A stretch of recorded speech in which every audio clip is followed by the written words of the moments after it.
Remember old days जब TV shows मतलब तारक मेहता का उल्टा चश्मा या सारा भाई वैसे सारा भाई ही होता था, but suddenly there were unhinged content coming out और हमारे पूरे वॉचिंग प्रेफरेंसेस ही चेंज हो गए। बात करते हैं परमानेंट रूममेट्स की। This was the first show on YouTube. Picture this, 2014, you're probably busy forwarding jokes on WhatsApp.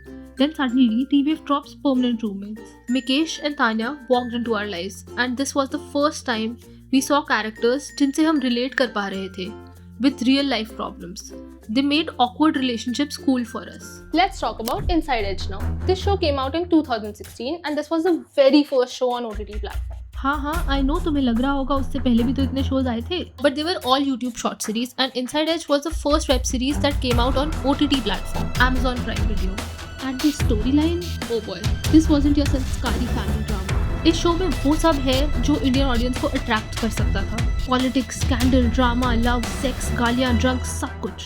And let's not forget the cricket. The only thing Indians love more than chai is cricket. The show brilliantly blended the world of cricket with dark underbelly of corruption and power. इस show से पहली बार एक Indian web series को मिला international Emmy award nomination. अब बात करते हैं सीक्रेट गेम्स की। सीक्रेट गेम्स जब आया तो उसने तो पूरे इंडियन ओटीटी की वाट ही लगा दी। 2018 में जब ये शो आया तो बेसिकली सब सिर्फ ये डिकोड करने में लगे थे कि सब मर जाएंगे और त्रिवेदी बचेगा का क्या मीनिंग है भाई। ये शो इतना हिट हुआ क्योंकि पहली बार किसी ने इतनी रॉ और रियल स्टोरी टेलिंग की हिम्मत करी थी। फिर आते हैं 2020 पे। Yes, that year, the horror year. सोच के ही डर लगता है भाई। This year was only बेरेबल because of all the TV shows that came out and हमारे पास कुछ था करने के लिए। One of them was scam 1992। इस शो के आते ही रिस्क है तो इश्क है became everybody's Instagram bio. Pratik Gandhi became an overnight sensation, proving you don't need six-pack abs to be a star. Just brilliant acting and killer mustache. इस show ने तो Breaking Bad को भी टक्कर दे दी थी IMDb रेटिंग के मामले। And then there's Gandhi Baat. All Balaji's, let's say, bold experiment. While other shows were breaking creative boundaries, this one was breaking different kind of boundaries.